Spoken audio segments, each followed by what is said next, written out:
C'est ce qui se fait, mais que c'est ce qui ne se fait pas. Et que les deux vont ensemble. Et qu'il faut lier les deux. Et que là, on discute juste de ce qui se fait et très peu de ce qui ne se fait pas. Voilà, merci aux photographes d'avoir réalisé cette performance de prendre en photo un téléphone.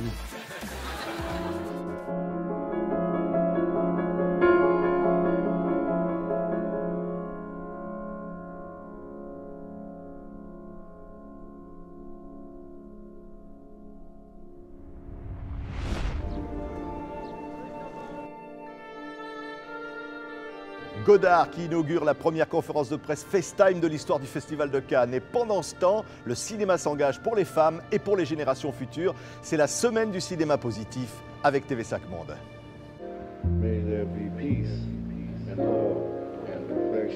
J'imagine assez volontiers une série avec le même talent. Nous parlons du cinéma comme lanceur d'alerte, de voir ce qui s'est passé, ce qui s'est produit de l'autre côté de l'Atlantique, dans un milieu ultra privilégié.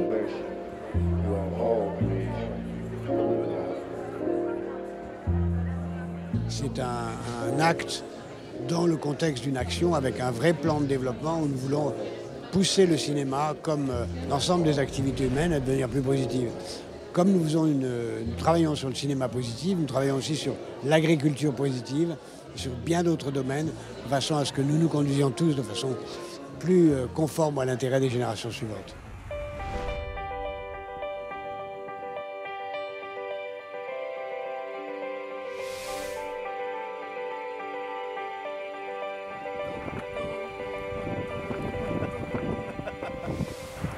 Il y a encore un obstacle. C'est un bonheur d'être là, hein, quand même. Pas mal. Quoi, cool, hein. Non, mais là, on a envie. On a connu pire. on a envie de se baigner. Qu'est-ce qu'on a envie? Non. Non, je suis sûre qu'elle est un peu trop fraîche pour moi. Non, mais ce qui est hyper sérieux, c'est que là, juste derrière la plage, c'est ça Cannes en fait. Il y a le soleil, et puis il y a un débat qui est organisé, super important. La place des femmes maintenant dans le cinéma, ça doit changer. Bon, moi, je fais partie, on va dire, d'une double minorité, femmes et noires dans le cinéma, donc ça décuple Ouais, ça fait beaucoup, les hein. problématiques. En même temps, c'est un chemin qui est passionnant. Moi, je suis très heureuse d'être qui je suis, hein, voilà, avec l'expérience de vie engrangée, notamment dans mon métier. Mais c'est vrai qu'il y a une part d'adversité réelle. Ouais. Et on se dit, qu'est-ce qu'il faut faire alors pour changer? Par exemple, En fait, concrètement. nous sommes des animaux sociaux. Je veux dire, on n'a pas vocation à attendre que la nature magiquement transforme nos mœurs. Voilà. On peut toujours On est espérer, obligé mais ouais. donc de penser et puis d'encadrer. On se rend compte que c'est un système inégalitaire qu'on a engendré. Dans un pays qui se veut égalitaire, qui se pense vraiment égalitaire et depuis longtemps, on se rend compte qu'il y a un moment, on est sorti de la route. On va se retrouver pendant cette quinzaine avec une quinzaine d'actrices incroyables qui ont écrit là, vous un parlez livre. de nous. Oui, qui ont écrit un livre au Seuil qui s'appelle Noir n'est pas mon métier. Voilà, et là, c'est quand même un manifeste ici. Oui, c'est un manifeste. Parce que monter les marches à Cannes en disant Noir n'est pas mon métier, c'est dire on en a marre des stéréotypes. C'est une chance d'avoir dans un petit territoire, la France c'est petit du point de vue de sa géographie, un petit territoire, autant de religions, de langues, de modes de vie, d'avoir tous ces points de vue multiples, ça doit être inclus dans quelque chose de commun pour exister, notamment sur la scène internationale. D'ailleurs, le cinéma qui s'exporte le plus, le cinéma français qui s'exporte le plus à l'étranger, c'est le cinéma dans lequel il y a de la diversité. Ouais. Et donc le monde entier n'a aucun problème à voir des films français avec des noirs, des arabes, des blancs, des jaunes, tout ce qu'on veut. Mais ici on s'entend dire quoi, par exemple, quand on est une comédienne noire?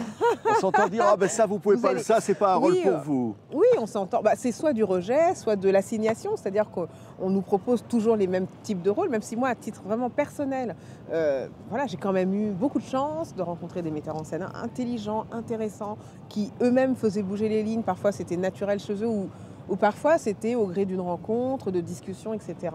Et puis, pour la génération qui vient après, moi, j'ai des enfants.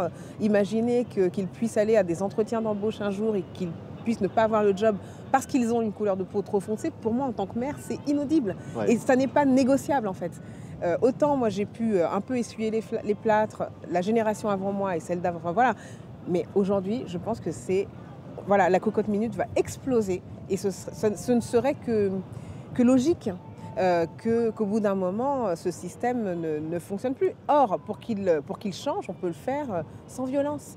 Il faut être courageux, il faut être hyper audacieux, il faut peut-être aussi être dans une forme de détermination que j'ai personnellement, et que les filles, que ce soit Mata Gabin, elles ont la Kahn, détermination. Hein. Nadège Bossondiagne ou d'autres, je ne peux pas toutes les citer, mais on est 16 et on s'est réunis, femmes, comédiennes, noires, dans le cinéma français pour dire noir n'est pas un métier en fait. On va les retrouver d'ailleurs dans quelques jours sur TV5 Oui. Monde, on se retrouvera avec Oui, toutes les ça va filles, être là, super. ça va être une image magnifique, on se donne rendez-vous à tous ceux qui nous écoutent. Mais j'ai l'impression que derrière ce combat, évidemment vous êtes actrice, mais derrière ce combat c'est un combat pour toute la société. Oui, en fait, c'est pas que pour les gens du cinéma. Exactement, ça me fait plaisir que vous me demandiez ça parce qu'en général on dit mais est-ce que c'est pas un peu communautariste? Non, enfin moi comment dire, j'ai grandi dans une famille hyper métissée, j'ai grandi au collège, au lycée, dans toujours des milieux très mélangés avec des juifs, des noirs, des arabes, des chinois, tout ce qu'on veut. Et donc pour moi c'est naturel et il y a beaucoup de gens pour lesquels c'est complètement normal.